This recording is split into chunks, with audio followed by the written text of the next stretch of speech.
हामीले अर्जेन्ट को बारेमा कुरा गरेका थियौं र आज हामी इम्पोर्टेन्ट को बारेमा कुरा गर्नेछौं। कुन चीजलाई इम्पोर्टेन्ट मान्ने र कुन चीजलाई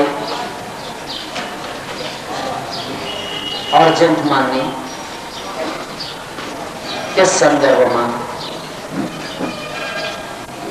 हामी आजको प्रवचन केन्द्रित राख्नेछौं।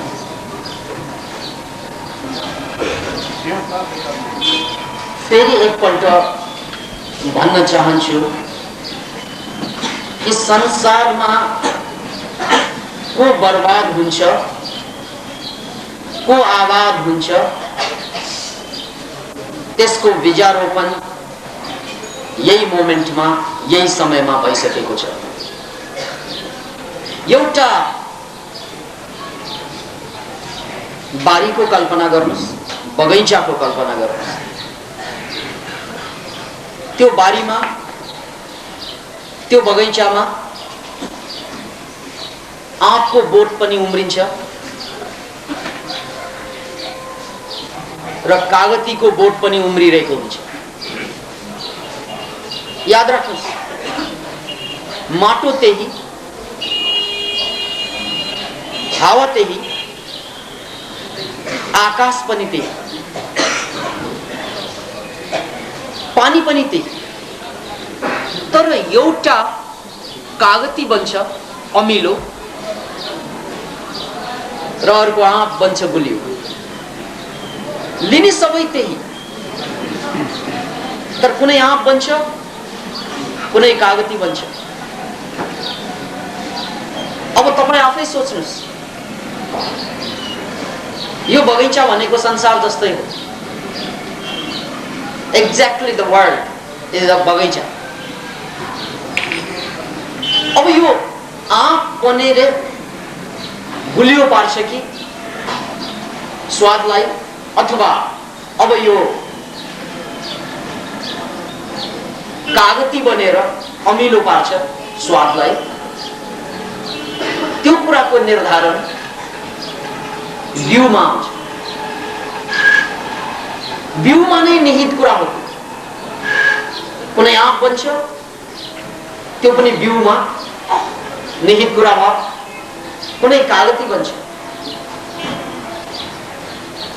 यसैले जहाँ रोपे पनि कागती बन्ने अथवा आँप बन्ने कुरा उसले पहिले ल्याएको हुन्छ।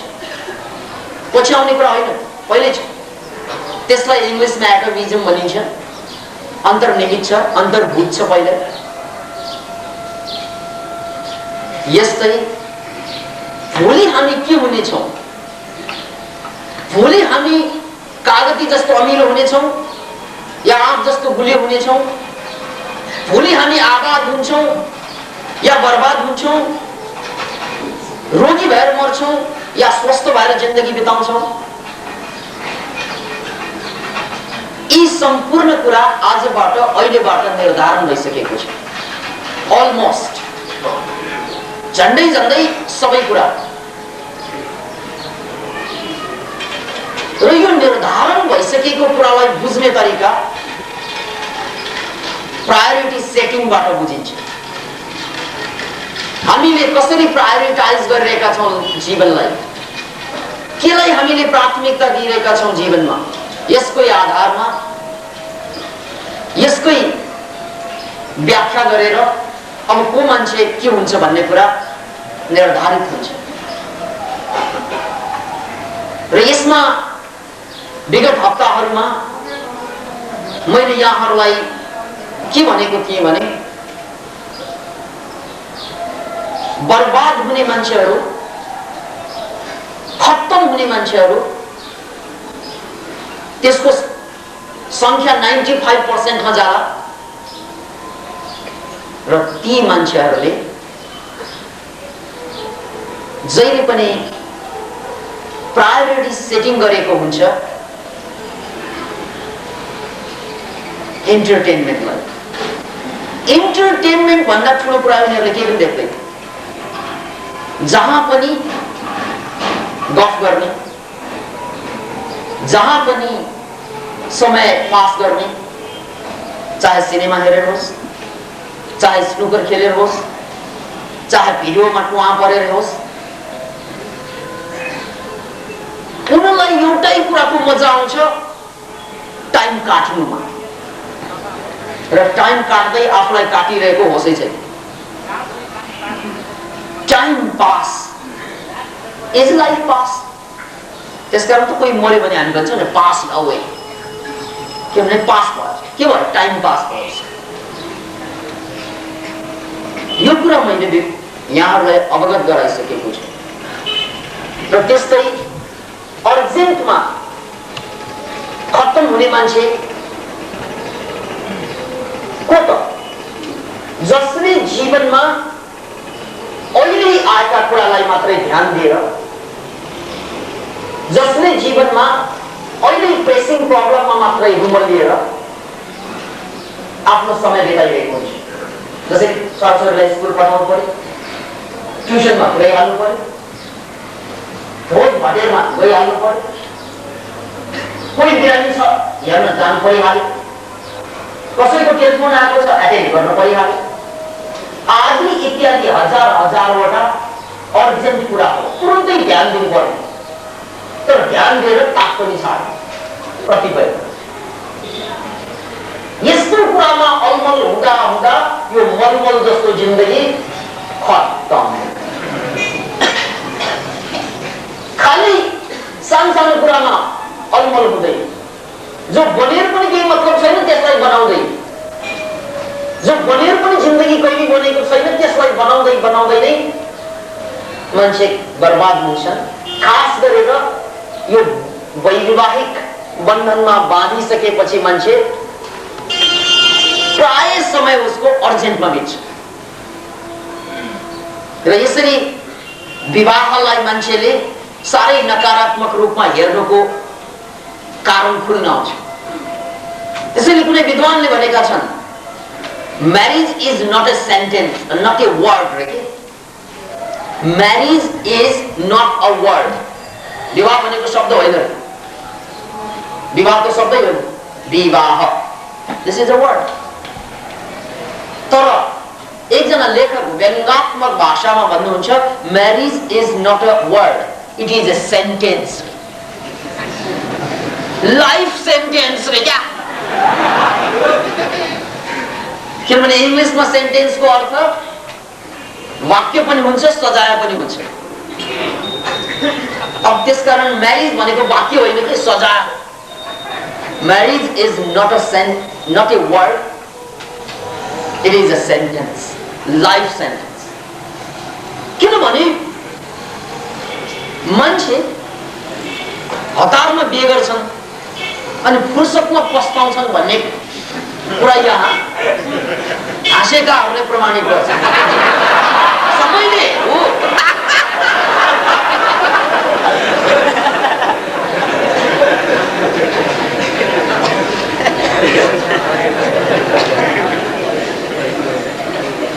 याद राख्नुहोस् यो कुरालाई। अब बर्बाद हुने मान्छेहरू को त भन्ने कुरा पहिल्यै क्लियर भयो।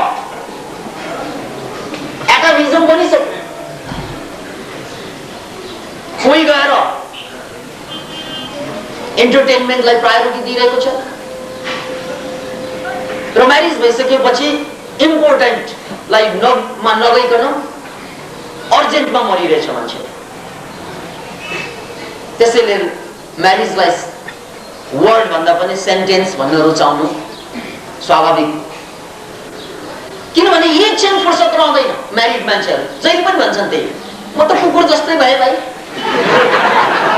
काम पनि छैन फुर्सद पनि छैन। त्यो म्यारिडहरूले बार बार भन्छन् कुकुर जस्तै लाइफ भयो। अलिकति फरक छ यार। कुकुरको कार्तिक महिना 1 महिना मात्र पुग्छ, मान्छेको कार्तिक पछि मन्सिर आउँदैन, अर्को कार्तिक आउँछ।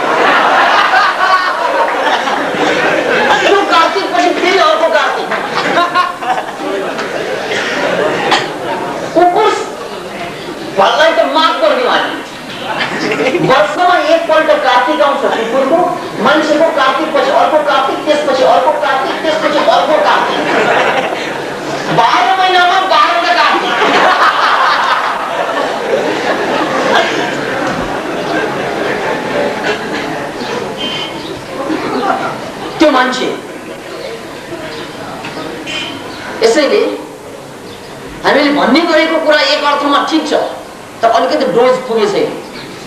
बिहे भएपछि म त कुकुर जस्तै भएँ, यानी काम पनि छैन, फुर्सद पनि छैन। काम छैन भन्ने हो भने अर्जेन्ट कामले पेलेको छ, यता जाऊ उता जाऊ, यो गर त्यो गर, सम्पूर्ण कामै काम छैन भन्ने हो भने।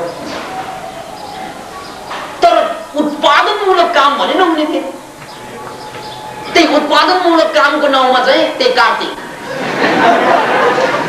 किनभने एकपछि अर्को सन्तानले डाँडा काट्यो भन्छ नि, डाँडा काँडा ढाक्यो, अब त्यस्तै भयो। यसोसले एउटा कुरा अर्जेन्टको मामलामा बुझ्नुपर्छ। हामी आफैले आत्मालोचना गरेर भन्छौँ, हामी आफैले स्वीकार गर्छौँ, हामी आफै कन्फेस गर्छौँ, हामी त कुकुर जस्तो भयौँ, काम पनि छैन, फुर्सद पनि छैन। पक्का हो यो कुरा। यसको अर्थ के त भन्नाले हामी अर्जेन्टमा फस्यौँ, अर्जेन्टले मारे, जमाने ने मारे जवां कैसे कैसे। जिन्दगीलाई खाइदिन्छ यस्तै यो अर्जेन्ट। यी कुराहरू विगत हप्ताहरूमा हामीले चर्चा गर्यौं। त्यसो भए व्हाट इज इम्पोर्टेन्ट, साँच्चै महत्त्वपूर्ण कुरा के त त्यसो भए? यही कुराको सेरोफेरोमा हाम्रो प्रवचन छ। किनभने तपाईको प्रायोरिटी सेटिङमा अर्जेन्ट र इन्टरटेनमेन्टमा गइरहेको छ प्रायोरिटी सेटिङ भने हामी डेफिनेटली बर्बाद हुन्छ, त्यसमा कुनै शंका छैन। त्यो कुरा मैले हिजोको रेडियो प्रवचनमा अर्कै किसिमबाट भनेको थिएँ। हिजोको प्रवचनमा मैले पागलपनको व्याख्या गर्दै थिएँ। Neurosis, साइकोसिस, psychopath. न्यूरोटिक मान्छेहरूले यथार्थ बुझ्छ, यो गर्नुहुन्छ यो गर्नु हुँदैन, थाहा छ उसलाई, तर गर्न डराउँछ। थाहा त छ मैले के गर्नुपर्छ, मैले के गर्नु हुँदैन, म कसरी जीवनसँग मैले व्यवहार गर्नुपर्छ थाहा हुन्छ उसलाई। मान्छे भएर मेरो कर्तव्य के हो थाहा हुन्छ उसलाई, तर त्यो गर्नु भने डराउँछ, साहस छैन, आँट छैन, नर्भस हुन्छ। राम्रो काम गर्नुमा नर्भस, खराब काम गर्नुमा बहादुर फेरि चुरुट सुई फुर्तिलाएर तान्छ, एकदम उपर खुट्टिलाएर। बियरको बोतल, आहा क्या शानदारसँग चाहिँ रक्सी यसरी नै घोक्छ। नचाहिने कुरा हो बडा शानदारसँग सम्पादन गर्छ, चाहिने कुरामा थर्कमान, आँटै छैन, नर्भस। हजारौं मान्छेको मासमा पनि ल तपाईहरु एक एक जनाले आफ्नो दिल खोल्नु पर्यो भने 4 जना मुस्किल हो। आँटै छैन, मैले बोल्नु पर्छ थाहा छ, 4 जनाको अगाडि मैले दिल खोल्नु पर्छ त्यो पनि थाहा छ। यदि मैले 4 जनाको अगाडि बोल्न सकेन भने म मान्छे भएन, त्यो पनि थाहा छ। तै पनि बोल्दाखेरि के भन्ला ठिक हुने हो कि होइन? याद राख्नुहोस्, यो मान्छेको अगाडि बोल्न नसक्नु यो पनि पागलपन।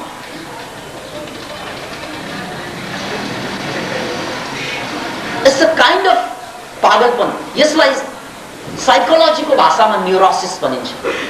न्यूरोसिस धेरै किसिमका छन्। मासको अगाडि बोल्न नसक्नु, दिल खोल्न नसक्नु, त्यो पनि न्यूरोसिस। त्यस अर्थमा संसारमा प्राय मान्छे न्यूरोटिक छ, सबै मान्छेमा त्यो प्रब्लम छ। त्यसैले याद राख्नुहोस्, we all are neurotics। न्यूरोटिक्सहरुको यो संसार डर लाग्छ हामीलाई, ठिक कुरा गर्नु डर लाग्छ,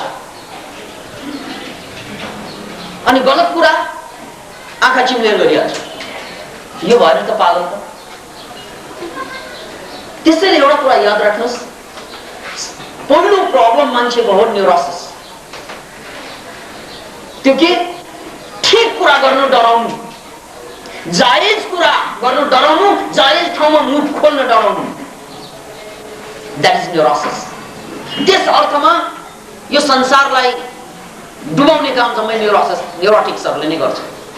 किन भन्नाले उसलाई थाहा छ यो गलत छ, तै पनि मुख चोक, किन भन्ने आँटै छैन। देश त्यतिकै बर्बाद भएको हो, देशमा त्यतिकै कुशासन आएको हो, नो, यही न्युरोटिक्सहरूको कारणले गर्दा। किनभने सत्य तथ्य थाहा छ तर बोल्न डराउँछ, डर। That is neurosis. यहाँ भन्दा अझ एक स्टेप अगाडि गयो तपाईको पागलपन, यहाँ भन्दा एक स्टेप अझ माथि उठ्यो भने त्यो साइकोसिस हुन्छ। साइकोसिस यो अवस्थामा पुग्यो भने अब रियालिटी थाहा हुँदैन। न्युरोटिक छँदासम्म रियालिटी थाहा हुन्छ, डिल गर्न नसक्ने। साइकोटिक्स भएपछि त के रियालिटी त्यो पनि थाहा हुँदैन। यो साइकोटिक्सको पनि किसिम किसिमका साइकोटिक्स छन्। कोही मान्छे साइकोटिक्समै रहन्छ, उसलाई पुरै पागल भन्छौँ। र कोही मान्छे यस्तो साइकोटिक, कहिलेकाहीँ ऊ साइकोटिक, कहिलेकाहीँ ऊ न्युरोटिक, कभी न्युरोटिक कभी साइकोटिक। न्युरोटिक भएपछि यथार्थ थाहा हुन्छ, एक सम्हालिन्छ। साइकोटिक भएपछि सम्हाल्नु पनि सक्दैन आफूलाई उसले। याद राख्नु, साइकोटिक्सहरूले आफूलाई सम्हाल्नै सक्दैन। साइकोटिक्सका विभिन्न नमुनाहरू छन्। यथार्थलाई बुझ्न नसक्नु त्यो साइकोटिक्स। त्यस अर्थमा मर्यादालाई चाहिँ बुझ्न नसक्नु त्यो पनि साइकोटिक्स हो। याद राख्नु, कहिलेकाहीँ मेरो मर्यादा म यस्तो अवस्थामा बस्नुपर्छ, मैले यति बोल्नुपर्छ या मैले सुन्नुपर्छ आदि इत्यादि जुन मेरो मर्यादा हुन्छ। म लोग्ने हुँ, मेरो मर्यादा यो हो। म स्वास्नी हुँ, मेरो मर्यादा यो हो। म छोराछोरी हुँ, मेरो मर्यादा यो हो। यो मर्यादा नै थाहा नपाउनु, यो पनि साइकोटिकको एउटा नमुना हो, साइकोसिस। तर यस्तो साइकोसिस कसैमा चाहिँ सतत रूपमा रह्यो भने हामी त्यसलाई पुरा पागल भन्छौँ। तर झाकझुक त जम्मै हुन्छ, त्यस्तालाई चाहिँ झावे भनिन्छ। यो झावे भनेको झकी, कहिले ऊ ठिक कहिले ऊ ठिक। यसैले साइकोसिस सम्म पुग्यो भने अनि हामी सडकमा चाहिँ हाहा र हु गरेर बोल्न थाल्छौँ। कसैले सुनिरहेको हुँदैन तै पनि बोल्न थाल्छ। उसले आफ्नो मर्यादालाई तोडेर जान्छ। त्यस्तो सानोतिनो नमुना हेर्ने हो भने अब तपाईहरु यहाँ मासमा हुनुहुन्छ, एक आपसमा कानाफुसी गर्न थाल्छ, त्यो पनि साइकोसिसको एउटा नमुना हो। किनभने यहाँ बोल्नु हुँदैन थाहा छ तै पनि बोलिन्छ, यो त सुन्न आउने ठाउँ। दिस इज द साइकोसिस। किनभने कन्ट्रोलै छैन आफूमा। मेरो मर्यादालाई मैले नाघे, चारजना गएर बोल भन्यो भने ठुलो काप्ने, एक चुप बस भन्यो भने चाहिँ खासफुस गर्ने। दिस इज साइकोसिसको एउटा झलक। अब त्यो लामो रह्यो भने त खत्तम, झाकझुक आयो भने कन्ट्रोल गर्न सकिन्छ, होप छ अझै। त्यो भन्दा माथि गयो भने साइकोपाथ। साइकोपाथ भनेको तोडफोडमा लाग्यो, डाङडुङ बाङबुङ गर्ने, हाइटबाट हाम फालिदिने। हाम फालेर कति मर्छन्, कतिले चाहिँ त्यो चुरोटले आफूलाई पोल्छन्। यस्ता थरी थरीका मान्छे, पागलपनको थरी थरीको स्टेप्सहरू संसारमा हामी देख्छौँ। याद राख्नुहोस्। र यसको मैले कारण हिजो लोगोथेरापीको आधारमा व्याख्या गरेको थिएँ। किन हुन्छ त यो न्युरोसिस? किन हुन्छ त यो साइकोसिस? किन मान्छे साइकोपाथसम्म पुग्छ त? यसको कारण डाक्टर भिक्टर फ्राङ्कलको व्याख्या मैले प्रस्तुत गरेको थिएँ। जब मान्छेले जीवनमा अर्थ देखिँदैन, मिनिङ देखिँदैन, देख्दैन, मेरो लक्ष्य के हो, म के को लागि बाँचेको, म संसारमा किन छु, मेरो काम के हो? के कुकुरले जस्तो सन्तान मात्रै जन्माएर मर्नु हो? मेरो काम के हो यो संसारमा? कि खानलाई मात्र बाँचेको हो? त्यसो भए कुकुर पनि बाँच्छन्, गधा पनि बाँच्छन्। याद राख्नुहोस्, मोज मजा त्यो त कुकुर पनि गर्छन्, तर कार्तिकमा मात्रै। त्यस्तैमा बाँच्ने हो भने हामी कुकुर हौँ भन्ने बोध बार बार भइरहन्छ हामीलाई। म मान्छे भएर पनि कुकुर जस्तै बाँचे, कुकुर जस्तै एकछिन पछि गर्न बिर्छ।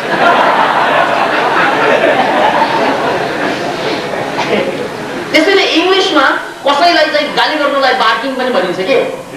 बार्किङ भनेको अरूलाई चाहिँ निन्दा गर्नु पर्यो, गाली गर्नु पर्यो, आँखा चिम्लेर भन्यो भने डोन्ट बार्क मी भन्छ। फुक्ने काम पनि सुरु गर्छौँ हामी। त्यहाँ भन्दा कडा भयो भने टोक्ने काम सुरु गर्छ। यसैले एउटा कुरा पक्कै हामीले बुझ्नुपर्छ कि यो जिन्दगीमा सम्पूर्ण साइकोसिस, न्युरोसिस आदि इत्यादि रोगहरू, मानसिक रोगहरू बढ्नको कारण मान्छेमा लोगो भएन। भिक्टर फ्राङ्कल अनुसार लोगो भएन। लोगो भनेको मिनिङ भयो। म किन बाँचेकै थाहा भएन, अनि मेरो आत्मसम्मान झर्छ। खान्छ त कुकुरले पनि, सन्तान उत्पादन गर्छ कुकुरले पनि, मर्छ एक दिन कुकुर पनि। अब जे जनावरले गरे त्यही मैले गर्छु भने मेरो सबकन्सियस माइन्डले मलाई चाहिँ धिक्कार गरिरहेको हुन्छ। सपना मेरो त्यस्तै भयावह। किन भन्नाले म मान्छे भएर पनि कुकुरवत बाँचे, जनावर जस्तै बाँचे, पशु जस्तै बाँचे। यो बार बार यो पीडाको कारणले गर्दा उसले रक्सी पिउन बाध्य हुन्छ, पीडाकै कारणले चुरोट पिउन बाध्य हुन्छ, पीडाकै कारणले गर्दा मनोरञ्जन गर्न बाध्य हुन्छ, नचाहिने काममा। किन भन्नाले उसमा पीडा छ भित्र। र यस्तै मान्छेहरू अन्ततोगत्व यसको साइकोसिस या साइकोपाथसम्म बढ्नु स्वाभाविक। न्युरोसिस बढ्दै जानु स्वाभाविक हो। त्यसकारण न्युरोसिसबाट यदि मुक्त पाउनु छ, साइकोसिससम्म नपुग्नु हो, साइकोपाथ नबन्नु छ भने एउटा बाटो छ। त्यो बाटो हो जीवनमा अर्थ खोज्नु, जीवनलाई अर्थ दिनु, लक्ष्य निर्धारण गर्नु। म मान्छे भएर मैले लक्ष्य राखेर बाँच्नुपर्छ। कुनै पनि लक्ष्य हुन सक्छ। त्यो लक्ष्य आफूलाई बनाउने र त्यो लक्ष्य दुनियाँलाई बनाउने। त्यसै लक्ष्यलाई चाहिँ हामीले जोडेर नै मनोक्रान्ति दर्शन अघि सारेको हो, जसको उद्देश्य नै के त? Let's change ourselves to change the world. मैले पहिला आफूलाई बदल्छु, मैले कसरी बदल्न सक्छ त्यही गर्छु अब, र त्यसपछि संसारलाई बदलेर देखाइन्छ। मनोक्रान्तिको रुट हेर्नुहोस्, सबभन्दा पहिला आफूलाई बदल्ने फिजिकल्ली, साइकोलोजिकल्ली, र त्यसपछि पावर पोइन्टमा जाने जसमा तपाईँ नजदिक हुनुहुन्छ, र पावर पोइन्टमा पुगेपछि संसारलाई बदलिदिने। यो हो मिनिङ अफ लाइफ। यसरी तपाईँ एउटा मिनिङमा आउनुभयो कि सबभन्दा पहिलो मेरो मिनिङ कि आफूलाई बदल्ने, आफूलाई चेन्ज गर्ने। आजबाट मेरो यो चुनौती भयो कि म आफूलाई बदलेर छाड्छु, फिजिकल्ली, साइकोलोजिकल्ली। यो मेरो चुनौती भयो। यहाँबाट तपाईँको साइकोसिस हुने सम्भावना नष्ट भयो। न्युरोसिसबाट तपाईँ मुक्त पाउँदै हुनेछ। पहिलो कि मैले आफूलाई बनाएर छाड्छु कुनै पनि हालतमा, यो अठोट, यो सङ्कल्प। र त्यसपछि बल्ल गएर मैले आफूलाई बनाइसकेपछि अब पावर पोइन्ट, 7वटा पावर पोइन्टमा जहाँ म नजदिक छु त्यसको लागि मैले यात्रा गर्छु। र पावर पोइन्टमा पुगिसकेपछि अनि संसारलाई बदल्नतिर म लाग्छु। यसरी तपाईँको रुट आयो। आफूलाई बदल्ने एउटा मिनिङ, पावर पोइन्टमा पुग्ने दोस्रो मिनिङ, र संसारलाई बदल्ने तेस्रो मिनिङ। तपाईले अर्थ पाउनु भएको जीवनमा। यसरी अर्थ बोक्न साथ तपाईलाई रक्सी पिउने फुर्सद हुँदैन, चुरोट पिउने फुर्सद हुँदैन, पागल हुने फुर्सद हुँदैन, गफ हान्नु छुट्न फुर्सद हुँदैन, किनभने बाटो पाइसक्नु भयो। बाटो पाएपछि बाटोमा अल्मलिँदैन मान्छे, नपाएर अल्मलिने। गन्तव्य देखेपछि बाटोमा अल्मलिरहने कुरै आउँदैन। गन्तव्य देख्यो भने बाटोमा त्यहाँ नाङ्गा नाच भयो भने मेरो ठाउँमा पुग्नु छ भनेर हिँडिहाल्छ, किनभने मलाई पुग्नु छ कतै। त्यसकारण यो बाटोको तमासा हेरेर बिताउनु छैन। यसोसले मिनिङलाई जोड्नु पर्यो जीवनमा। यो कुरा विक्टर फ्रान्कलले आफ्नो जीवनबाट प्रुभ गरे र उहाँको एउटा विश्वविख्यात किताब छ man in search of meaning, modern man in search of soul भनेर कार्ल गुस्टाव जुङले एउटा किताब लेख्नु भएको छ र अर्को विक्टर फ्रान्कलको man in search of meaning. किनभने यो सॉलको खोज, यो मिनिङको खोजलाई लक्ष्य मान्छेले बनाइदिएन भने उसको पागलपनबाट ऊ मुक्त हुन सक्दैन। किनभने न्युरोटिक्स त हामी छौँ नै, हामी डरछेर हो। तर तपाईले जुन दिनमा लक्ष्य निर्धारण गर्नुहुन्छ यो डरछेरुवापन, यो न्युरोसिस, यो पागलपन चाहिँ जान्छ। याद राख्नुस्, बन्दुकको अगाडि पनि मान्छे हाँसेर उभिन सक्ने हुन्छ त्यो दिनमा जुन दिनमा आफ्नो लक्ष्य देख्छ मान्छे। तोपको अगाडि पनि, गोला बारुदको अगाडि पनि चाहिँ मान्छे हाँस्न सक्ने अवस्था आउँछ, किनभने उसको लक्ष्य छ। त्यो लक्ष्यले मान्छेलाई सुरवीर बनाइदिन्छ, त्यो लक्ष्यले मान्छेलाई बहादुर बनाइदिन्छ। अहिले हामी कायर, कायर भनेको शब्द ठुलो कुरै होइन, न्युरोटिक्स, पागल, एक किसिमको पागल। किन भन्नाले लक्ष्य छैन, किन भन्नाले मिनिङ छैन। मिनिङ नभएपछि जे गर्नु पनि डर लाग्छ, जे गर्नु पनि डर लाग्छ, कतिलाई त बे गर्न पनि डर लाग्छ, किन भन्नाले मिनिङ छैन। तपाईलाई थाहा छ हाम्रो शास्त्रमा बे गर्नुको अर्थ, बे गर्नुको अर्थ हो मोक्षसम्म पुग्नु। किनभने शास्त्रले चारवटा पुरुषार्थ भनेको होइन, काम, अर्थ, धर्म, मोक्ष। कामबाट सुरु भयो, मोक्षमा टुङ्गिन्छ। त्यसकारण यो बेबारी बोल्नु पनि सन्तान जन्माउनुको लागि मात्र होइन, त्यो त बाइ प्रडक्ट। मेन कुरा त यसबाट तपाईले मुक्तितिर यात्रा गर्ने बाटो खोल्नु। र यही सिम्बल स्वरूप हाम्रो चाहिँ मन्दिरको टुँडालमा पुरेको इरोटिक्स पिक्चरहरू हेर्नुहोस् त, सेक्सुअल इरोटिक पिक्चर भनेको के, मन्दिरमा जहाँ भगवानको दर्शन गर्नु गइन्छ त्यहाँ नाङ्गा नाङ्गा मान्छेको दर्शन गरेर आउनु पर्ने हुन्छ। टुँडालमा पुरेको काठमाडौँको ठाउँ ठाउँमा छ। यसको अर्थ के, किनभने यो काम, यो सेक्सुअलिटी यही नअड्किनु, यहाँबाट भगवानसम्म यात्रा गर्नु। किन भन्नाले जीवनको अर्थ कामबाट यात्रा गर्दा गर्दै पुग्नु छ मोक्षसम्म, यो संकेत। तर जब हामीले बिहेमा मिनिङ हराइदिन्छौँ, बिहे अनि बन्धन बन्छ, अनि फ्रस्ट्रेसन आउँछ। बिहे गरेपछि प्रायलाई फ्रस्ट्रेटेड छ मान्छे, किन बिहे गरे, पहिला भन्दा स्वतन्त्रता पनि छैन, अहिले त गर्दनै घुमाउनु गाह्रो, यता हेरे पनि गाली, उता हेरे पनि गाली, खुट्टा पनि चाहिँ जगडिन थालेछ, कतै जान पनि नपाइने, केही गर्न नपाइने। त्यही बिहान आलु प्याज पकाऊ, बेलुका प्याज आलु पकाऊ, त्यतिकैमा जिन्दगी बितिरहेछ। प्राय आइमाईहरूलाई त यो कुरा लाग्छ नै, किन भन्नाले मिनिङ हरायो। There is no meaning of the marriage now. अनि त्यो मिनिङ हराएपछि झगडा, मिनिङ हराएपछि डिप्रेसन, मिनिङ हराएपछि चाहिँ नशा, मिनिङ हराएपछि भिडियो टेलिभिजन पुवा परेर चाहिँ आफूलाई बिर्सने, यो सबै कुरा चल्छन्। त्यसैले एउटा कुरा पक्कै हामीले बुझ्नुपर्छ कि लाइफले मिनिङ मागेको हुन्छ, त्यो मिनिङ दिएन भने हामी बर्बाद हुन्छ। र अघिकै कुरामा फर्कौँ, कि इम्पोर्टेन्ट कुरा के हो त त्यसो भए? इम्पोर्टेन्ट कुरा भनेको लाइफलाई बनाउने प्लान। द फर्स्ट इम्पोर्टेन्ट कुरा प्लान अफ लाइफ।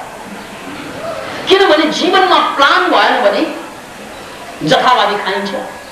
तपाईलाई थाहा छ बजारमा गएर हामी जे पाए त्यही किन खान्छौँ? किनभने हेल्दी हुने प्लान छैन। यदि हेल्दी हुने प्लान छैन भने त जे भेटायो त्यो खाने स्वाभाविकै। त्यसकारण तपाईलाई चाहिन्छ हेल्दी हुने प्लान पहिला। यदि हेल्दी हुने प्लान मान्छेमा आइदिएन भने उसले जे पाइदै खान्छ।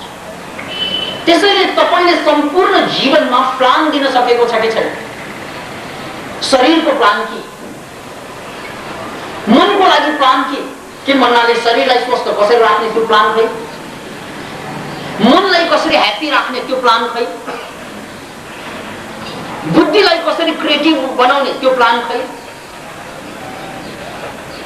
अनि संसारमा आइसकेपछि हाम्रो पनि योगदान छ संसार बदल्ने त्यो प्लान खै। यसरी हाम्रो प्लान विहीन जिन्दगी बाँच्नुको परिणाम स्वरूप प्लान नआएको कारणले गर्दा मान्छे भट्किन थाले। जे पायो त्यही गर्न थाले अब मान्छे, किनभने प्लानै बनाएको छैन उसले। त्यसकारण जीवनमा योजना हुनुपर्छ। हाम्रो शास्त्रले त्यो योजनालाई त्यही चतुर्पुरुषार्थमा संकेत दिएको छ। हेर्नुहोस्, जीवनको 4वटा पुरुषार्थ छ: काम, अर्थ, धर्म अनि मोक्ष। सुरु हुन्छ कामनाबाट, कामबाट। काम, अर्थ अनि अर्थ उत्पादन गर्नु, तर धर्मको बाटो समातेर, उद्देश्य मोक्ष राखेर, उद्देश्य मुक्ति राखेर। यदि यसरी लाइफको प्लान, लाइफको रूपरेखा बनेन भने पढिन्छ के थाहा भएन। किन पढ्यो? जागिर खान। अनि जागिर किन खाइन्छ? बाँच्नु। अनि किन बाँच्नु? थाहा छैन। यसरी मान्छे भड्किन्छ। त्यसकारण यदि हामी आफ्ना छोराछोरीलाई या आफैलाई पनि यो जीवनमा भट्कनु हुँदैन भन्ने सन्देश दिने कोसिसमा छौँ भने हामीले डेफिनेटली लाइफलाई प्लानमा ल्याउनु पर्छ र यो प्लान भएन भने जिन्दगी बर्बाद हुन्छ।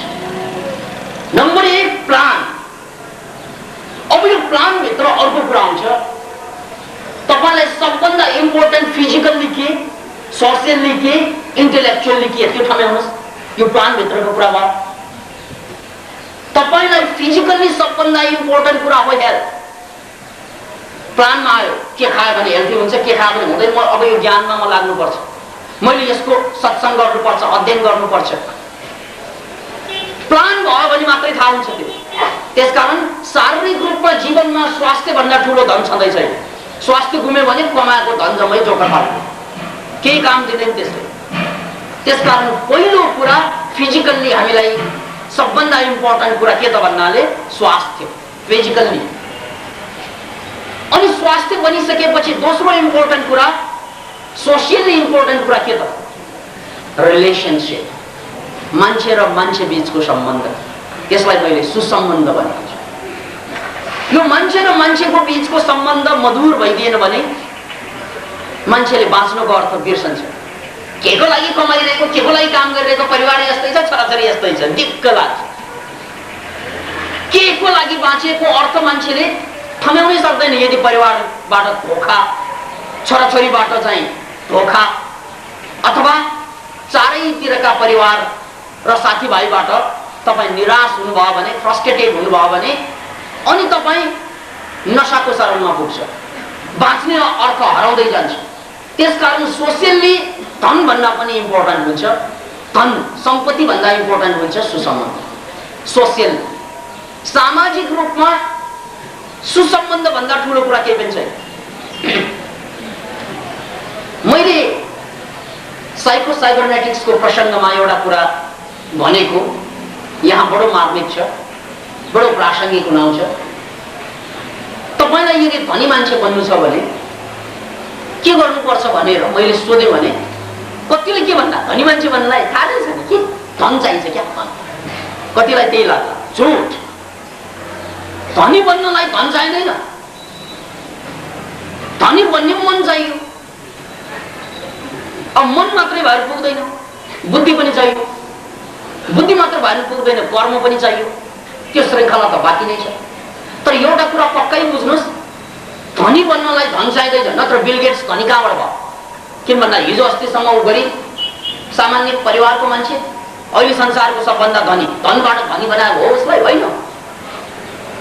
यसैले याद राख्नुहोस्, यदि हामी मध्ये कसैलाई यो लाग्छ कि मान्छे धनी हुनको लागि के चाहियो, धन चाहियो भने यो पागल हो। यो न्युरोसिस अलि हाईमा चढिरहेछ।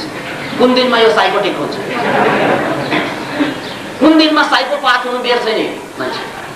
नो, किनभने धन उत्पादन गर्छ बुद्धिले, धन उत्पादन गर्छ ज्ञानले। तर ज्ञान नभएन भने, बुद्धि पुगेन भने मान्छेले धनलाई प्रेसर दिन जान्छ। नो, त्यो होइन। पहिलो कुरा बुझ्नुपर्ने, यदि धन चाहियो भने एउटा सामान्य रुल छ, धन चाहिँदैन धनको लागि। तपाईँ गएर कुनै हिराको व्यापारी या सुनको व्यापारी या फिल्म इन्डस्ट्रिजको मान्छे या पोलिटिसियन, कोही पनि जोसँग माल धन छ, त्यो मान्छे कहाँ गएर नोकर बस्नुहोस्, नोकरी गर्नुहोस्। त्यहाँ गएर तलबै नलिकन बस्नुहोस्। अझ म त भन्छु तलबै नलिकन बस्नु, तल पनि चाहिँदैन तपाईँलाई। हिराको व्यापारी कहाँ गएर बस्नुहोस्, सर मलाई पैसा पनि चाहिँदैन, म सेवा गर्छु तपाईँ। किनभने सेवा नै परमो धर्म भनेर बुझेँ, त्यसकारण म हजुरको सेवा गर्नु आएको। हजुरको सेवा गर्नु मैले आफूलाई सौभाग्य ठाने। मलाई तलब चाहिँदैन, साउ पनि दण्ड। साँच्चै तपाईँ त्यो हिराको व्यापारी या फिल्म इन्डस्ट्रिज या पोलिटिक्स, जो पावर पोइन्टहरू, त्यहाँ गएर 5 वर्ष मात्रै, धेरै होइन 5 वर्ष मात्रै चाहिँ काम गर्नुहोस्। ओन्ली 5 years, 5 वर्ष। 5 वर्षभित्र तपाईँमा यति नलेज आउँछ कि कहाँबाट हिरा आउँछ, कसरी हिरा जाँचिन्छ, कुन कुन व्यापारी काठमाडौँमा हिराको व्यापार गर्दैछ, कुन 2 नम्बरको बाटोबाट हिरा आउँछ काठमाडौँमा, कुन 1 नम्बरको बाटो, सबै कुरा थाहा हुन्छ 5 वर्ष। अनि त्यो साउका काम गर्दा गर्दा 5 वर्ष बितिसकेपछि त्यो साउको हिराका व्यापारीहरू जति पनि छन्, जम्मैसँग तपाईँको सम्बन्ध बन्न जान्छ। सबैसँग सम्बन्ध बन्छ। जब सबैसँग सम्बन्ध हुन्छ नि, अब 5 वर्षपछि त्यो हिराको व्यापारीको पसलमा काम नगर, sir thank you very much, मौका दिनुभयो तपाईँले, 5 वर्ष म बसेँ, अब मलाई पैसा पनि चाहिँदैन, तपाईँको कृपाले मैले धेरै ज्ञान हासिल गरेँ, बाई बाई। अब के गर्ने? अब गएर तपाईँले हिराको पसल खोल्नुहोस्, केही गर्नु पर्दैन, तपाईँले धेरै मान्छे चिनिसकेको छ, त्यहाँ गएर उधार ल्याउन सकिन्छ। किनभने चिने नि, त्यही चिन्नु, त्यही परिचय, त्यही सुसम्बन्धको बेसिसमा जति पनि हिरा आउँछ। तपाईँलाई थाहा छ धनी हुने मान्छेले यसरी नै धनी भयो। अनि डाइरेक्ट धन खोज्नेहरू पागल बनेर बसेका छन्, साइको। डाइरेक्ट धन खोज्नेहरू अपराधी बनेर जेलमा पडिरहेका छन्।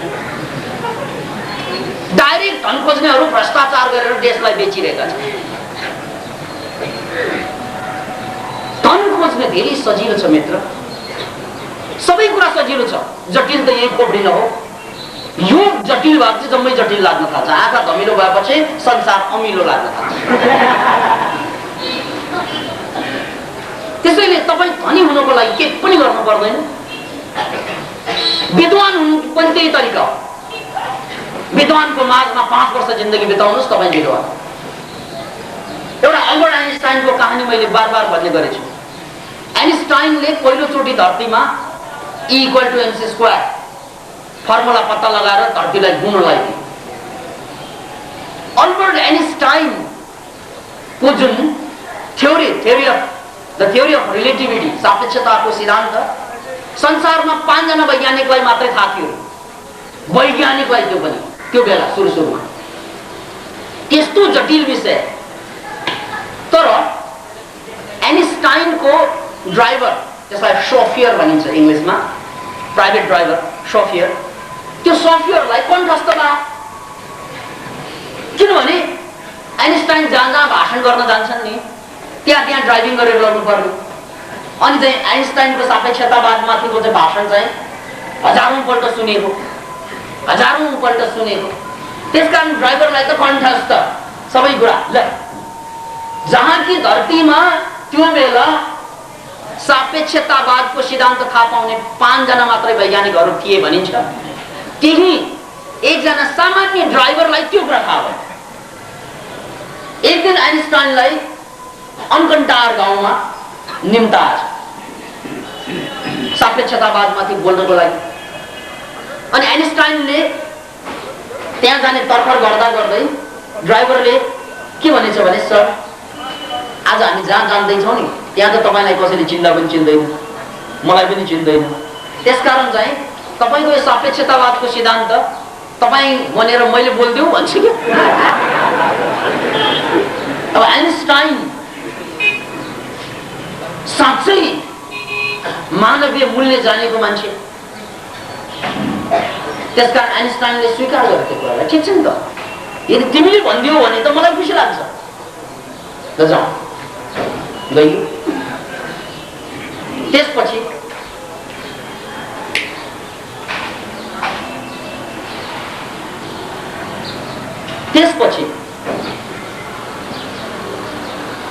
आइन्स्टाइन ड्राइभर बनेर गयो।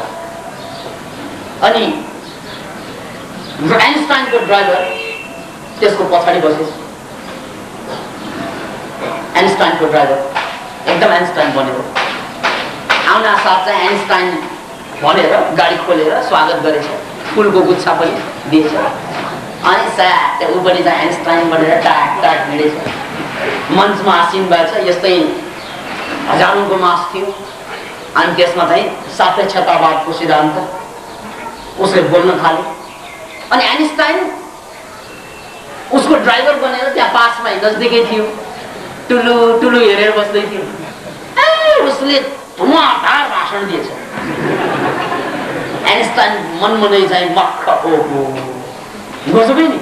जहाँ कि धरतीमा चाहिँ वैज्ञानिकहरूलाई थाहा नभएको यो सूत्र यो ड्राइभरलाई चाहिँ थाहा भएको। ल सङ्गत भनेको त गजबै रहेछ भनेर सोचिरहेको थियो आइन्स्टाइन। अनि 1-1.5 घण्टाको भाषण सकेपछि अब पालो प्रश्नोत्तरको। प्रश्नोत्तरको पालोमा मासमा एकजना मान्छेले चाहिँ त्यो सिद्धान्त भन्दा अनरिलेटेड अर्कै वैज्ञानिक सिद्धान्तको सम्बन्धमा प्रश्न हालेछ। ल बसा, उसले अहिलेसम्म सुनेको त्यही सापेक्षतावादको मात्रै, अरू त थाहा छैन उसलाई। बडा गाह्रो। आइन्स्टाइनलाई पनि लाग्यो अब फसिस नि, नकली हो तो ऐसा, अब भने बबुवा फसिस जस्तो लागेको थियो। तर त्यो मान्छे कहाँ कम थियो र उनले के भनेछ, प्रश्न पढे, यो त साह्रै सजिलो रहेछ, यस्तो सजिलो यो त म भन्दिनँ, मेरो ड्राइभरले भन्छ भने।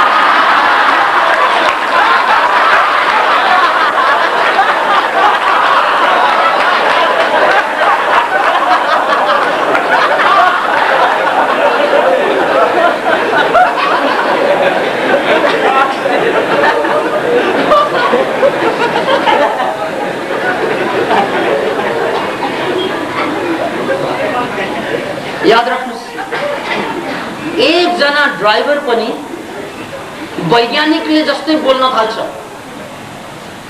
यदि उसको संगत वैज्ञानिकसँग पर्यो भने। यो भन्दा ठुलो उदाहरण के खोज्नु तपाईँ?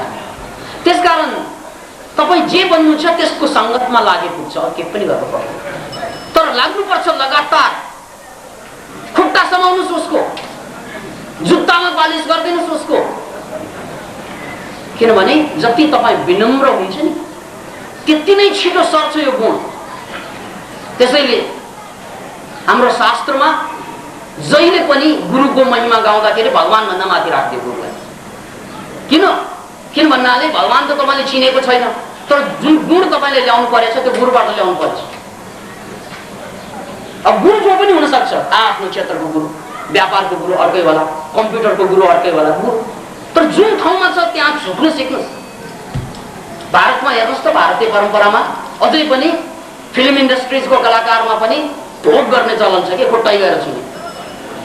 नेपालीहरूले त नमस्ते गर्दा पनि नमस्ते साथ छाती यहाँ खुलाएर। त्यो विनम्रताको भावना नेपाली जनतामा मैले कहिले पनि पलाएको देख्दिनँ। अनि विनम्र नभएपछि नझुक्ने हो भने पाउने केही पनि छैन। याद राख्नुहोस् यो कुरा। त्यसैले तपाईँ धनी बन्न चाहनुहुन्छ भने एकजना सफल व्यापारीको चाहिँ चरणमा शरण लिनु, एकदम निष्ठावान भएर 5 वर्षपछि तपाईको जिन्दगी आकाश र जमिनको फरक हुन्छ। यही हो जिन्दगीको नियम। कर्णबहादुर श्रेष्ठ, चेतनाथ अधिकारी, अहिले डाक्टरले, अहिले योगा टिचरले, किताबको लेखक पनि। तर जुन दिनमा म कहाँ आए थिए उहाँहरू रोगी भएर आए, जर्जर रोगी। जीवनको सम्पूर्ण पक्षमा विचार व्यायाम गरिसक्दा पनि अन्ततः पाएको रोग लिएर आयो। अहिले त्यो रोगी डाक्टर भइसक्यो, किनभने डाक्टरसँग सङ्गत पर्यो नि त्यस्तै हुन्छ। त्यसैले यही हो विज्ञान। This is the science, science of love, science of relationship. तर दुर्भाग्यवश हामी त कुरा काट्नेमा लाग्छौँ। अगाडि हाँ हजुर खास यही गर्छ, पछाडि कुरा काट्नु पर्छ। यस्ता मान्छेले कहिले पनि केही सिक्दैन। याद राख्नुहोस् यो कुरा। त्यसकारण यस्ता भक्तिका कुराहरू त हामीले धेरै कुरा भारतीयहरूबाट सिक्नुपर्छ। त्यसैले आज पनि दुनियाँलाई हाँक्ने महापुरुष ज्ञानीहरू भारतबाट किन आउँछ? किनभने भारतीयहरू झुक्न जान्छ, त्यसकारण उनीहरू उठ्न पनि जान्छ। नेपालीहरू झुक्न जान्दैन, त्यसकारण उठ्न पनि जाँदैन। सूत्र त्यही हो। माओ सेतुङको formula 1 step backward 2 steps forward. हामी त एकैपल्ट 2 स्टेप फरवर्ड, ब्याकवर्ड कहिल्यै नै। त्यसकारण जिन्दगीमा कहिल्यै फरवर्ड भएर सोचेर बस्नु, म 2 कदम अगाडि बढ्छु।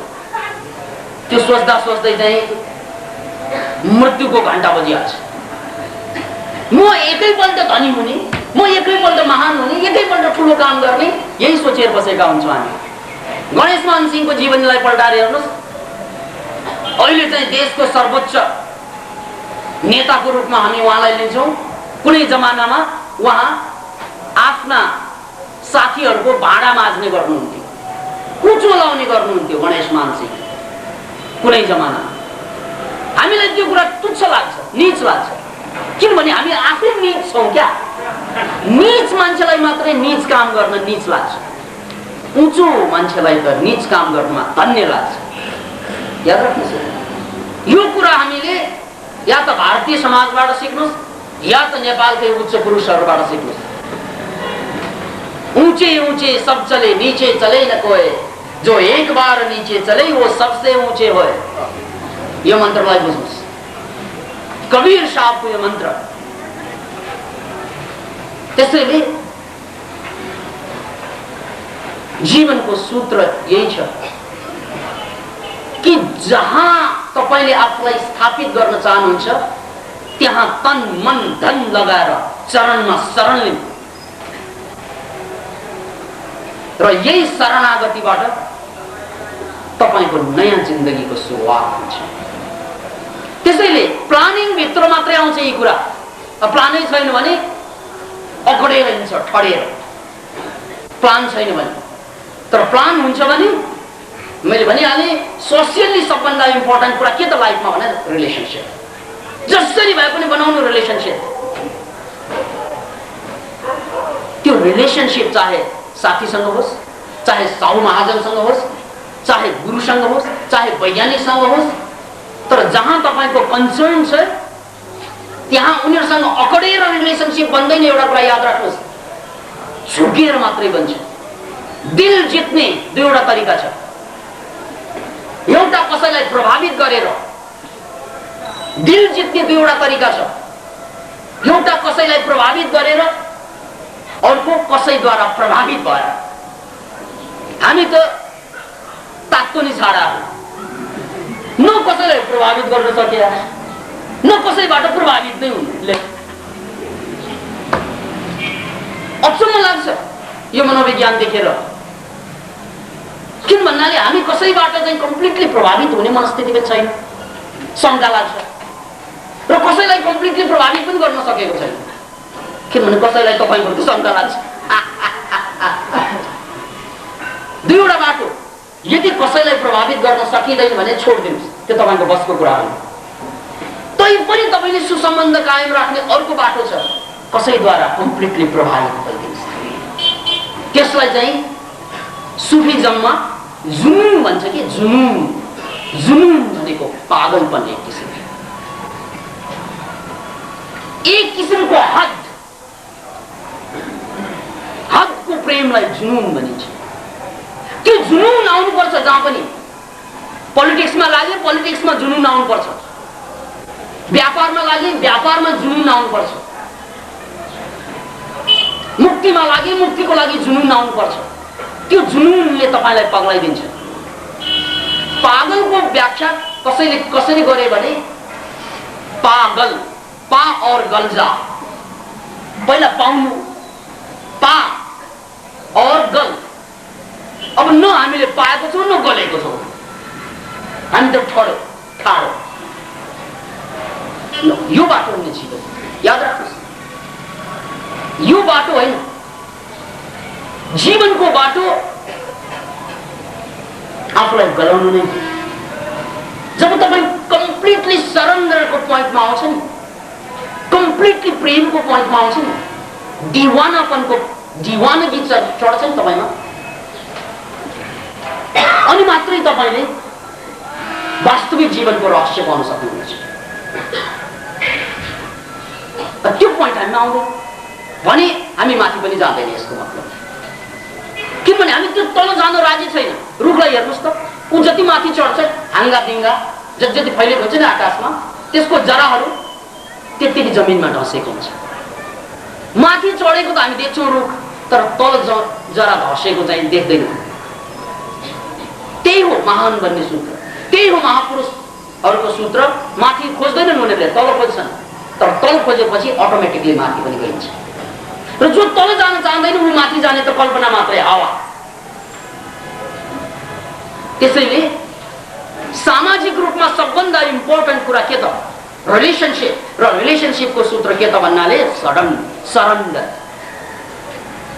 डाकुको अगाडि सरेन्डर नगर्नुहोस्, तपाईँ पनि डाका होला, त्यसमा त शङ्कै छैन। चोरको अगाडि सरेन्डर नगर्नुहोस्, पागलको अगाडि सरेन्डर नगर्नुहोस्, बेवकूफको अगाडि सरेन्डर नगर्नुहोस्, त्यहाँ त अगाडि। तर जहाँ तपाईँलाई बढ्नु छ, उठ्नु छ, जुन उचाइलाई छुनु छ, त्यहाँ त सरेन्डर गर्नु बाँकी उपाय नै छ। यो सरेन्डर शब्द तपाईँलाई निको लाग्दैन भने अध्यात्ममा यसलाई भक्ति भनेको त्यही हो। भक्ति हो, यति भाव छ म मर्न राजी छु, म केही पनि होइन,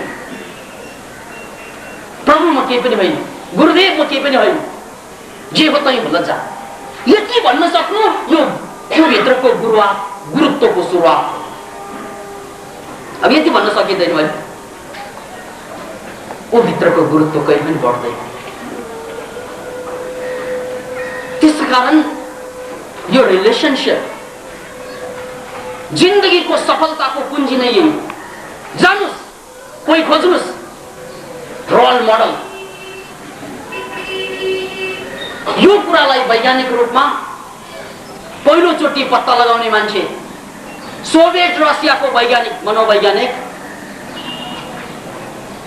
डाक्टर भ्लादिमिर राइकोभ हुनुहुन्छ। किनभने अघिसम्म कुरा गर्दा त तपाईँलाई धर्मको कुरा, कर्मको कुरा जस्तो लाग्ला। धर्मको मात्रै कुरा गर्न मलाई शर्म लाग्छ, किनभने धर्मको नाउँमा दुनियाँलाई ठगिरहेछ सबै। त्यसकारण यदि धर्ममा वैज्ञानिकता छैन भने त्यो धर्मभन्दा दुर्भाग्य अरू केही पनि हुँदैन। धर्मकै नाउँमा मान्छेलाई ठग्ने एउटा उदाहरण सुन्नुहोस्।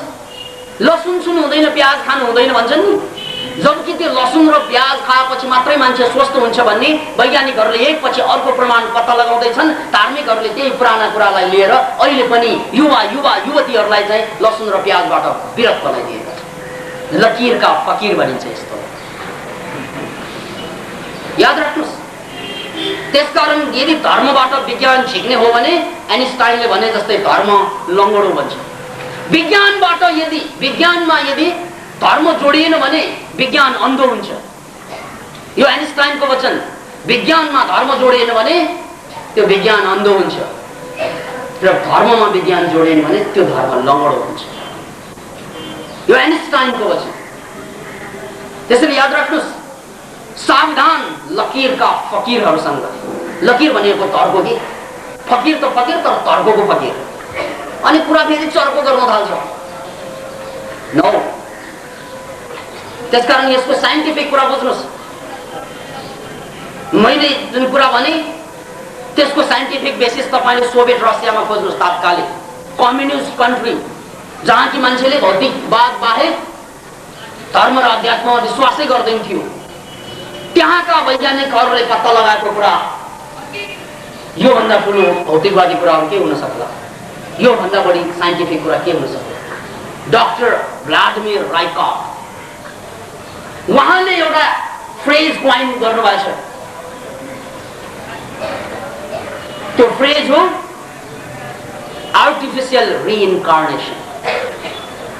आर्टिफिशियल भनेको कृत्रिम, रिइन्कार्नेसन भनेको जन्म। र उहाँले कोही मान्छेले 20औं वर्ष लगाएको प्रतिभा, कोही मान्छेले 30 वर्ष लगाएको प्रतिभा, चाहे चाहिँ भ्यायोलिनमा होस् या गिटारमा होस् या बिजनेसमा होस् या पोलिटिक्समा होस् या चित्रकलामा होस्, 20औं वर्ष लगाएर बनाएको प्रतिभा तपाईले 2-4 वर्षमा 2-4 महिनामा पनि तान्न सकिन्छ। अरे यदि कम्प्युटरलाई बुझ्नु भएको छ भने यो कुरा तपाईलाई सहज लाग्छ।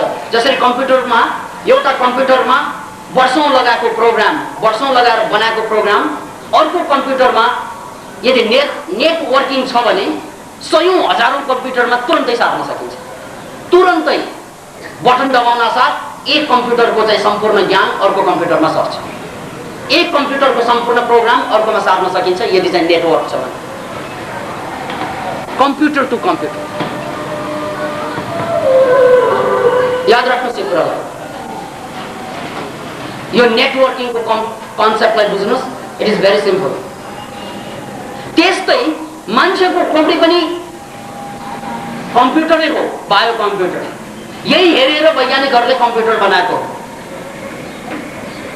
यसैले कोही मान्छेले 20औं वर्ष लगाएर 40औं वर्ष लगाएर बनाएको प्रतिभा 1-2 वर्षमा, 3-4 वर्षमा, कुनै कुनै त 2-4 महिनामा पनि स्वाटै तान्न सकिन्छ। त्यो सिद्धान्तको प्रतिपादन गर्ने मान्छे डाक्टर भ्लादिमिर राइकॉफ। तर कुरा सुन्न त सजिलो लाग्ला तपाईलाई, पूर्वाधार तयार गर्न गाह्रो हुन्छ। पूर्वाधार, त्यो पूर्वाधार तयार गर्ने हो भने इट इज पोसिबल। जसरी E=mc² फर्मुला, यसबाट एटम बम बन्छ। त्यो त मलाई किन नआउँछ, तर बम बनाउन सक्दैन म, किनभने त्यसको पूर्वाधार छैन मसँग। यदि मैले त्यो पूर्वाधार क्रिएट गर्न सक्यौ भने बन्छ बम। तपाईले त्यो पूर्वाधार क्रिएट गर्न सक्यो भने बन्छ बम, जहाँ पनि बन्छ। तर गाह्रो के हुन्छ भन्नाले पूर्वाधारको लागि तयारी गर्नुपर्ने हुन्छ। त्यस्तै कसैको प्रतिभा, हजारौं वर्ष लगाएका प्रतिभा पनि तुरन्तै तपाईको खोपडीमा त ल्याउन सकिन्छ, तर पूर्वाधार तयार पार्न समय लाग्न सक्छ। पूर्वाधारको लागि मनस्थिति तयार पार्नुपर्छ, त्यसको लागि पनि समय लाग्न सक्छ। जस्तै उदाहरण लिउँ, कसरी यो आर्टिफिशियल रिइन्कार्नेसन हुन्छ भन्ने कुरामा एउटा सानो उदाहरण। यदि तपाई इंग्लिश भाषा मार्गरेट थ्याचरले जस्तो या जोन मेजरले जस्तो बोल्न चाहनुहुन्छ या बिल क्लिन्टनले जस्तो बोल्न चाहनुहुन्छ भने या जर्ज बुशले जस्तो बोल्न चाहनुहुन्छ भने इट इज पोसिबल। तर पूर्वाधार तयार गर्नुहोस्। के त भन्नाले उनीहरूले आफ्नो नाम जर्ज बुश, थ्याचर राखेको हुन्छ। हाम्रो नाम रामबहादुर भुषाल। अब यो रामबहादुर भुषाल भन्ने शब्दले मैले इंग्लिश बोल्न सक्दिन भन्ने बुझाउँछ। मेरो मातृभाषा होइन इंग्लिश भन्ने बुझाउँछ। के रामबहादुर भुषाल भन्नु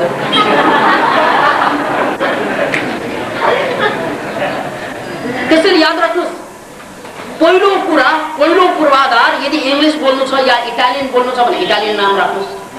इंग्लिश बोल्नु छ भने इंग्लिश नाम राख्नुस् पहिलो।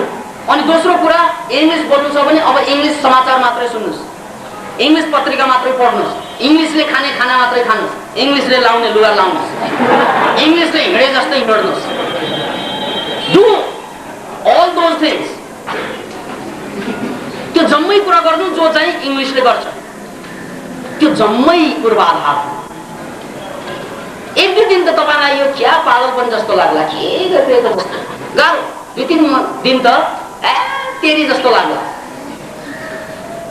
तर 2-3 महिना यसरी पार भयो भने याद राख्नुहोस् यो सेकेन्ड नेचर हुन्छ। 2-3 महिना तपाईले जबरजस्ती गर्नुपर्ने हुन्छ। तर 2-3 महिनाको अग्नि परीक्षाबाट तपाईँ पार भयो भने अनि तपाईलाई सहज लाग्छ। अनि त तपाईको पूर्वाधार बन्छ र इंग्लिशले जस्तै बाक टाक टाक टाक टाक टाक टाक टाक टाक टाक टाक बोल्नु। तर पूर्वाधार याद राख्नुहोस् एक्ज्याक्टली त्यही कुरा भाषा बोल्नुमा मात्र होइन। यदि तपाईलाई भाषा बोल्नु बाहेक फुटबलर हुनुहुन्छ, बिजनेसम्यान हुनुहुन्छ या पोलिटिशियन हुनुहुन्छ, 7वटा पावर पोइन्ट जहाँ जानु छ तरिका यही हो, सूत्र धेरै सजिलो। पूर्वाधार तयार पार्नुहोस्, रोल मोडल छान्नुहोस्। पहिलो कुरा रोल मोडल को जस्तो हुने, उनीहरूले कसरी संघर्ष गरे, प्रतिक्रिया के थियो, के खान्थे, के लाउँथे आदि इत्यादि सम्पूर्ण कुराको पूर्वाधार तयार भयो भने तपाईको कम्प्युटर रेडी भयो। अब जसलाई टार्गेट गरेको हो त्यसको प्रोग्राम स्वाटै आउँछ। यो एक्सपेरिमेन्ट सोभियत रसियामा भएको, उनीहरूले प्रुभ गरेको कुरा। त्यसकारण हामी यस्तो युगमा छौं, माइन्ड टेक्नोलोजीको युगमा, जहाँ एभ्रिथिङ इज पोसिबल। हृदय मात्रै खुला हुनु पर्यो, दिल मात्रै खोल्न सक्नु पर्यो। यसैले याद राख्नुहोस् कुरा, अब त्यो दिन दूर छैन संसार बदल्ने। पहिला त संसार बदल्ने धेरैले चाहे तर बाटै देखिरहेको थिएन। अब बाटो क्लियर हुँदै आएछ। अब मात्र चाहियो बहादुरको, जो यो बाटोमा लाग्छु भन्ने अठोट गर्ने संकल्पशील व्यक्तित्वहरू। यदि यस्तो सबेरामा पनि यस्तो बाटो पाउँदा पनि चल्दैनन् भने त हामी मुर्दा छिर्न सक्दैन। मुर्दा पक्का, किनभने मुर्दालाई ज्ञानले छुँदै छुँदैन, मुर्दालाई उत्प्रेरित गर्नै सक्दैन। यदि हामी मरि नै सकेको भए बेग्लै कुरा, तर जिउँदो छौं भने बाटो खुला छ। अलिकति पनि प्राण बाँकी छ, अलिकति पनि सास बाँकी छ, अलिकति हात गोडा चलमलाउँछ भने हियर इज द वे, बाटो छ। त्यसैले कुनै महापुरुषले भने आऊ तिमी 1 कदम मतिर बढाऊ, म 1000 कदम ततिर बढाउँछु। किनभने बाटो साफ छ। त 1 कदम मात्र बढाऊ मतिर, 1000 कदम बढाउँछु म ततिर। र राइकर्डको यो वचन कि हजारौं वर्ष पुरानो ज्ञान पनि यदि तपाईले पूर्वाधार तयार गर्न सक्नुभयो भने तुरन्तै प्राप्त गर्न सकिन्छ। यो ज्ञान साइन्टिफिक साइकोलोजिकल बेसिसमा उहाँले स्थापना गर्नुभयो। याद राख्नुहोस्। अब यही कुरा यता अघि मैले भन्दा त्यो भक्तिको नाम दिए, रिलेसनशिपको नाम दिए, कुरा त्यही हो। त्यो भक्ति बढ्दै गएपछि रिलेसनशिप बढ्दै जानु भनेकै त्यही हो कि तपाईको जो रोल मोडल छ उसले खाए जस्तो खाने, उसले बोले जस्तो बोल्ने, उसले हिँडे जस्तो हिँड्ने, उसले गरे जस्तो गर्ने र आफूलाई टोटल्ली सरेन्डर गर्दिने। म त छाया हुँ तपाईँ, हजुर सरकार हो, म त छाया। किन भन्नाले मेरो स्वतन्त्र अस्तित्वमा जिन्दगी चल्दैन ठिकसँग। त्यसकारण तपाईको अस्तित्वसँग बिले गर्दिनु होला। 4-5 वर्ष मात्रै यस्तो एउटा भावना जाग्न सक्यो भने कोही महापुरुषले 20औं वर्ष लगाएको चाहिँ प्रतिभा तपाईमा हुन्छ। त्यसलाई भक्ति, यता धर्मशास्त्रमा, उता आर्टिफिसियल रिइन्कार्नेसन। या तपाईँ यो विज्ञानको भाषा बुझ्नुस् यदि तपाईलाई भक्ति प्रति भरोसा छैन भने। यदि विज्ञान बुझ्नुहुन्न भने भक्तिको भाषा बुझ्नुस्, बीचमा नअल्मलिनुस्। यो अल्मलियो भने जिन्दगी धल्मलिन्छ।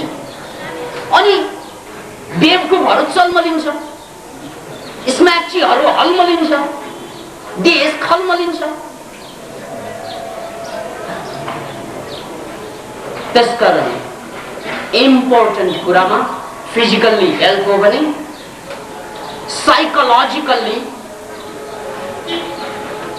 ह्याप्पिनेस हो भने सोसियल्ली सबभन्दा इम्पोर्टेन्ट कुरा रिलेसनशिप भनेर बुझ्नुस्। रिलेसनशिपको लागि भक्ति भाव रोल मोडल त्यसको चयन गर्नुस् आजबाट, अहिलेबाट। 3 महिना गाह्रो लाग्ला, 3 महिना अप्ठ्यारो लाग्ला, 3 महिनापछि जिन्दगीले कोल्टो पेर्न थाल्छ।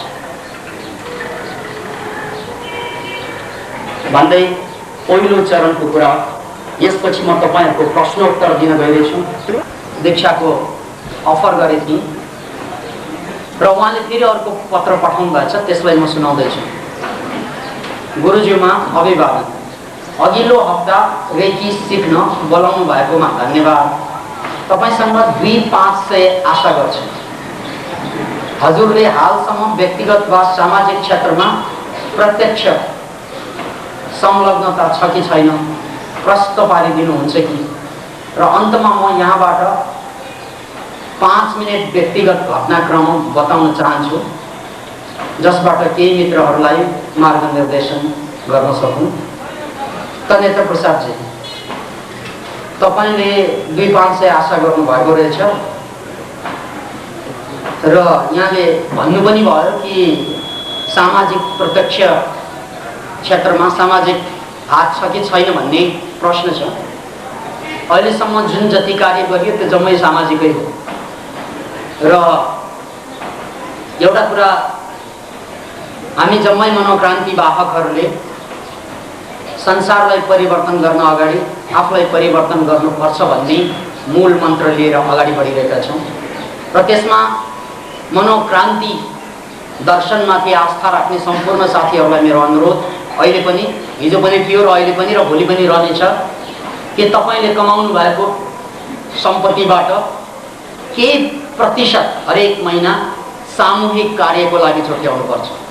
सामूहिक कार्य किन भन्नाले समाजमा बाँच्दा हाम्रो समाजप्रति पनि दायित्व रहन्छ र यो दायित्व भुल्ने हो भने हामी जनावरभन्दा कम हुँदैनौँ, किनभने जनावरले सामाजिक दायित्वको बोध गर्दैन।